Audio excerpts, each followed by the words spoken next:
Actually, this is our Elsa Innova Part 3, and we're gonna do a little bit of maintenance today, particularly the rear shocks, which apparently we've been using it kind of dead for the last 30,000 kilometers. And what do you mean by dead?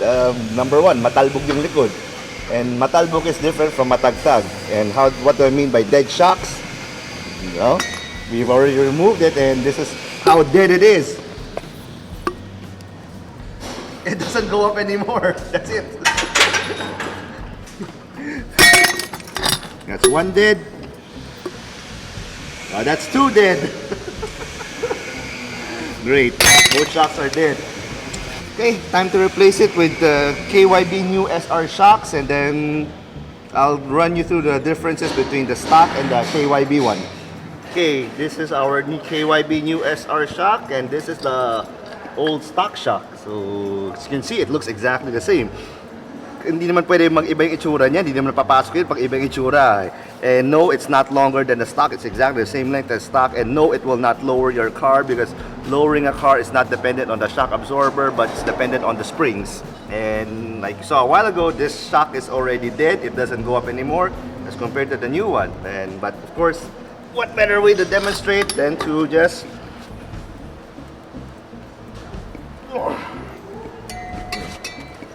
and there you go. It goes up by itself and goes up pretty fast. So that is a okay shock. This is a shock that works. This is a shock that obviously still doesn't go up, doesn't work. So the only real way to tell if a shock is dead or not is if it's outside of the car and you do this kind of test. See, it's still not going up. Still doesn't go up.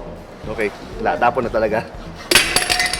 So we'll be installing this on our Innova, and we should have a better ride as compared to our dead shock. But also, of course, compared to a OEM shock that is also functional, this also gives a better ride because it is a bit softer.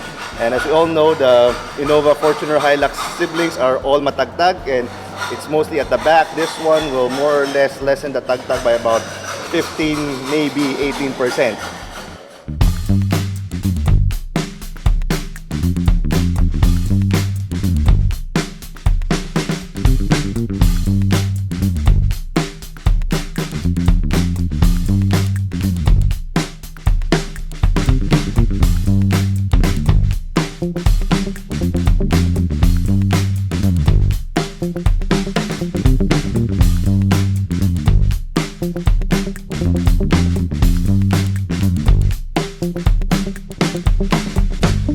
One of the maintenance items on this thing is the timing belt, and then Toyota, particularly the Fortuner, Innova, and Hilux, has a nice feature here on the dash that most people don't know about. Then they see it every single day and they just don't know what it is.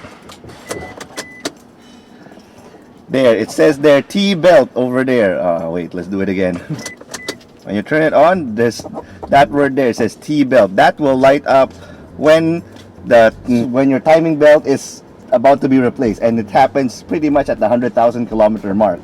But that one over there tells you exactly when your timing belt needs replaced. Once that lights up, then it's time to replace your timing belt, which we already did at the 100,000 mark. And seeing that we now have 128,000 kilometers, so it's a little bit overdue for an oil change, and that's what we're gonna do now.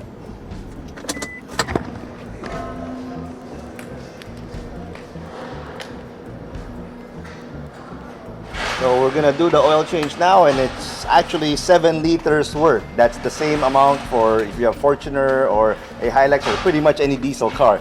It's 7 liters worth of oil. And this question always comes up every single time in every forum, every group. What's the best oil to use? None. Any oil that you buy right now will work for your car. This number here is not very important. It can be 1040, 530, 540. It does not matter. Any oil that you buy right now will work. It doesn't matter what the brand is either. Although we like using Liquimmoly.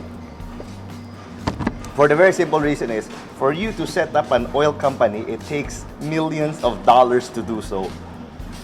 And with all that millions of dollars invested, there is a minimum standard that you have to follow to be able to, number one, register your product with the various agencies. Number two, pass regulatory board.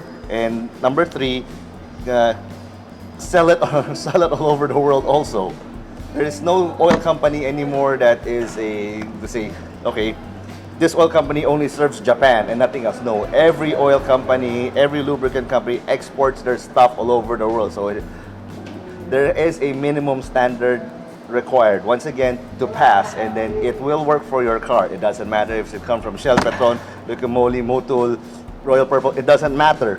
It will work. There is no best oil, the same way that there is no best soap that you can buy in the world.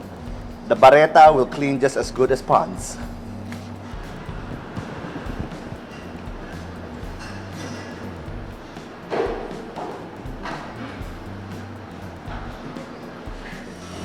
Ooh, this is the first time I've seen this engine in over 6 months, because apparently our Innova is now being used to service our supervisors to our far-off branches in Pampanga and in Batangas. And what we can see immediately here is that the K&N filter here is super duper dirty.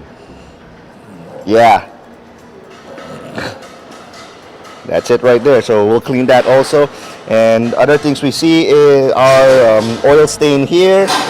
So there you go. There's oil stain there. And most likely there's oil stain here also. Nope, that's still pretty dry. So pretty much all of this should be coming from this hose here. It's leaking out through this hose. That means we have to retighten that and then clean this part out. Okay. So yeah, we're gonna clean the K&N filter also, and then give this car a thorough engine detail.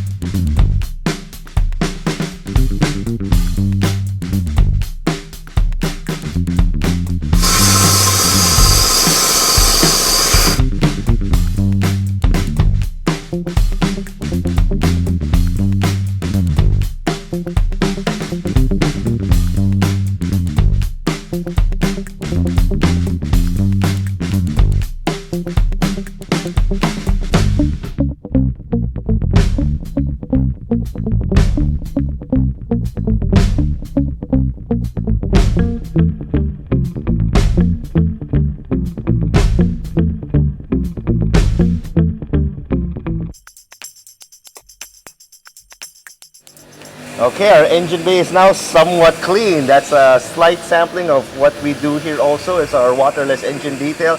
As you can see, we don't take a hose and spray everything. We do it step by step, and it's clean. It's a lot cleaner than it used to be.